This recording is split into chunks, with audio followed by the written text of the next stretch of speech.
Alrighty, folks, there are a lot of presidents who have been involved in a lot of scandals. Today, we're going to go through the top 7 presidential scandals of all time. This video is sponsored by Birch Gold.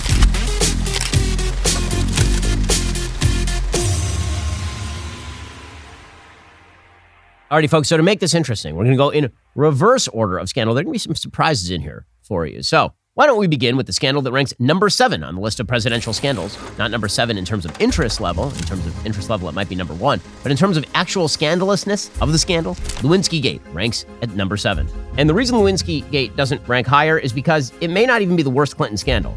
It turns out that Chinagate, about campaign funding in the 1996 election, may have been worse. It turns out that Travelgate, in which the Clintons came in and just fired everybody in the travel office for political reasons, Whitewater, selling pardons for money. Like, the Clintons were totally filled with scandal those days. But Lewinsky Gate was, of course, the most highly publicized presidential scandal of its time because of the newly risen internet. So you'll recall that in June of 1995, Monica Lewinsky was an intern at the White House as an unpaid intern in the office of Leon Panetta, who was then the chief of staff. In November of 1995, after she flashed her thong at him, apparently, they started a secret sexual relationship. Linda Tripp was Monica Lewinsky's friend, and she realized that what was going on was rather historic. She started taping the conversations. We didn't have sex, Linda. Well, what do you call it?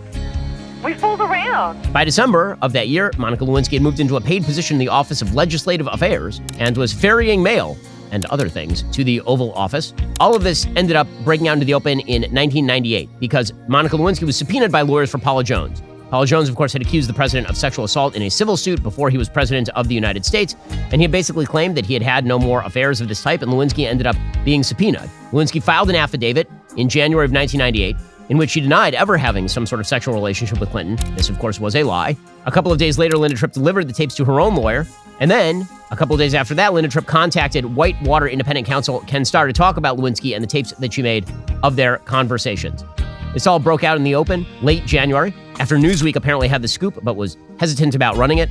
Matt Drudge got a hold of the story, and he ran the story instead. A bunch of news organizations denied this was the case. Of course, it ended up being the case, and then Clinton went on national TV and said, I did not have sexual relations with that woman. Remember that one? And he was lying because Bill Clinton is a horrific horn dog and liar. I like sex. I like hot, stinky sex, all right? Eventually, all of this ended with Bill Clinton being impeached in the House, but not convicted in the Senate. He was impeached not on the grounds that he had banged an intern, but he was impeached on the grounds of perjury because he had lied about it. He tried to claim that it would all rested on what the definition of is.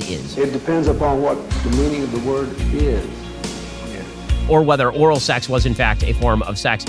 Major scandal at the time. The reality is that obstruction of justice was probably the right charge for Bill Clinton because he was effectively suborning perjury from a bunch of people around him.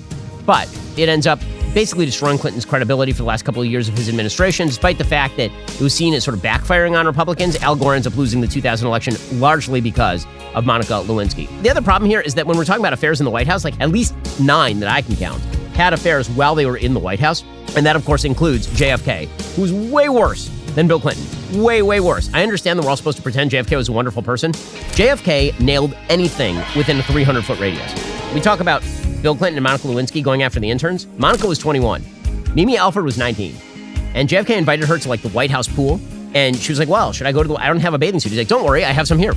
And she ended up in the White House swimming pool with a couple of other interns and JFK. He then took her up to a room in the White House where he took her virginity, according to her memoirs. JFK, of course, was nailing everybody from Marilyn Monroe to, like, girlfriends of Chicago gangsters.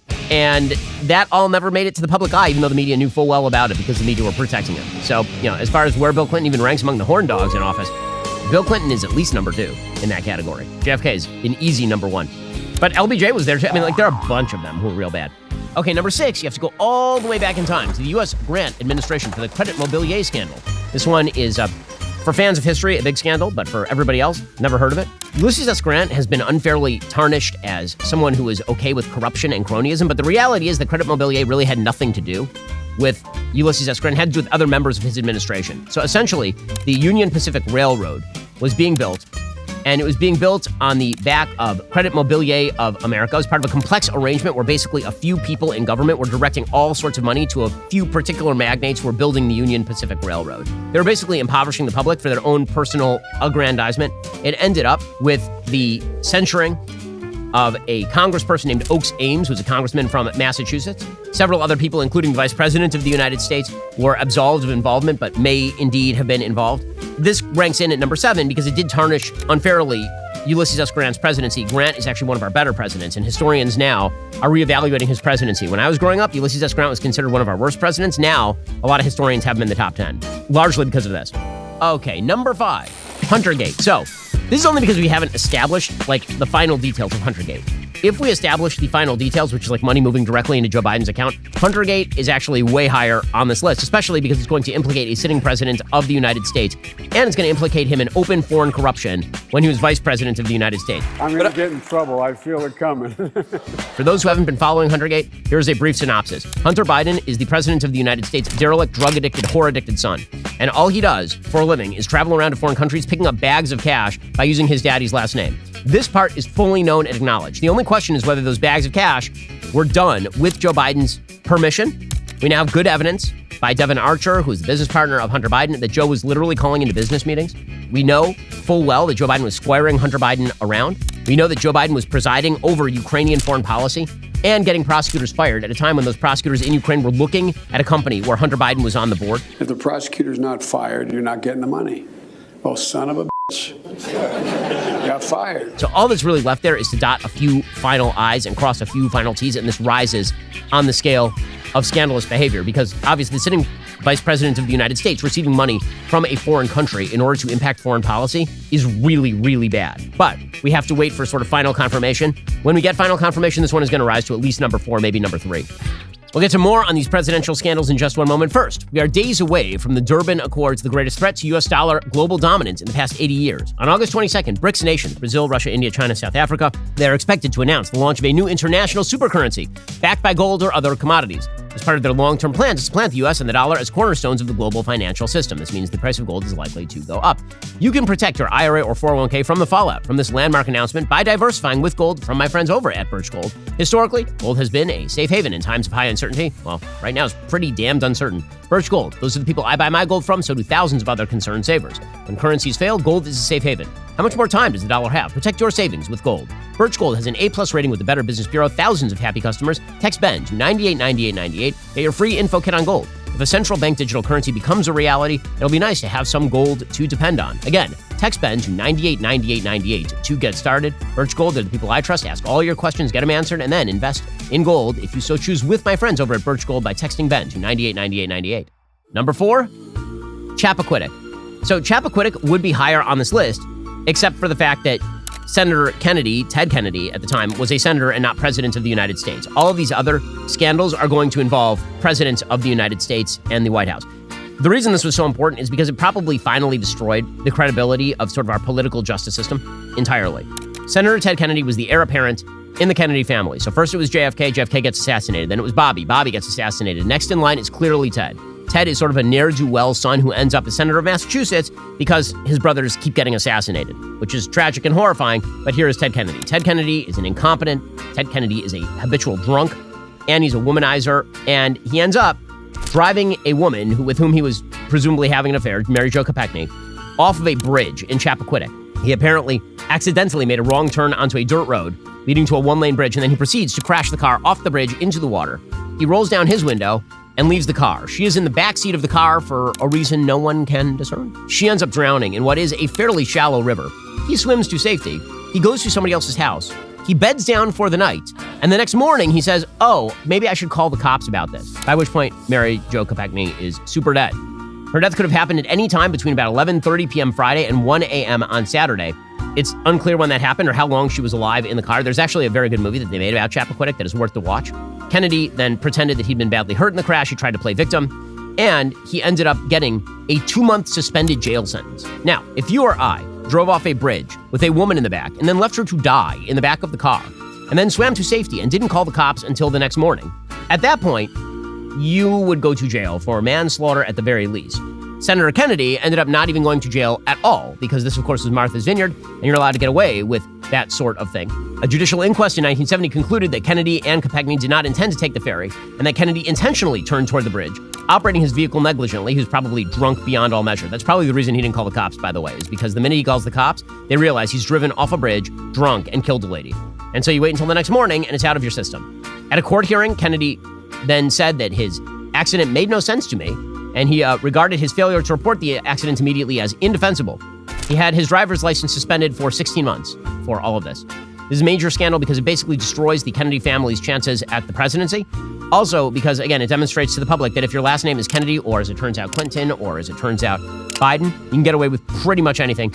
This is the worst sweetheart deal in American history, bar none. The only one that's even competitive right now is probably Hunter Biden's sweetheart deal that just got blown up by the judge in that particular case. By the way, it does not stop Ted Kennedy from then later running for president and almost winning the nomination in 1980 against Jimmy Carter. Number 3, Watergate. Now, some people are going to be like, well, why isn't Watergate higher on the list? And the answer is because other candidates had actually bugged their opponent's headquarters. LBJ, during the 1964 race, openly and pretty clearly bugged Barry Goldwater's campaign headquarters. This was actually the way that things were done at the time. Doesn't justify it. The cover-up was worse than the crime, as everybody basically acknowledged. The Watergate break-in was June 17th, 1972, at the Watergate office building. 5 perpetrators were arrested. The press and DOJ connected the cash found on them to the Committee for the Re-election of the President, and witnesses testified that Nixon had actually approved the plans in the first place, and there was a voice-activated taping system in the Oval Office. 18 minutes is missing of that tape. People always suspected that is the 18 minutes where Nixon basically greenlit the operation. All this led to a constitutional crisis because the Attorney General was unwilling to basically kill the case, and so he got fired by Nixon in what was called the Saturday Night Massacre. Eventually, Nixon was forced to resign when the Senate of the United States decided that he could no longer serve and he was in danger of serious impeachment and conviction. It's kind of amazing, again, that Nixon felt the necessity to do this since he won 49 states against George McGovern in one of the great presidential landslides in American history. This has become sort of the defining tale of presidential corruption, but that's really weird because, again, on the list of things that presidents have done that are super corrupt and terrible, this one does not rank particularly highly. It's just that he got caught with his hand in the cookie jar and then resigned. Now, in today's world, would a president resign for this? Absolutely not. If this were Bill Clinton, he doesn't resign. If this is Barack Obama, no way in hell he resigns. If it's Joe Biden, no way in hell he resigns. Just not going to happen. But back in those days, there's still the idea that, if you got caught with your hand in the cookie jar, then you had to resign. Okay, number 2. So this one, the fact that the media keep proclaiming that Barack Obama is pure as the driven snow is beyond me. That his only scandal is a tan suit, it's just nonsense.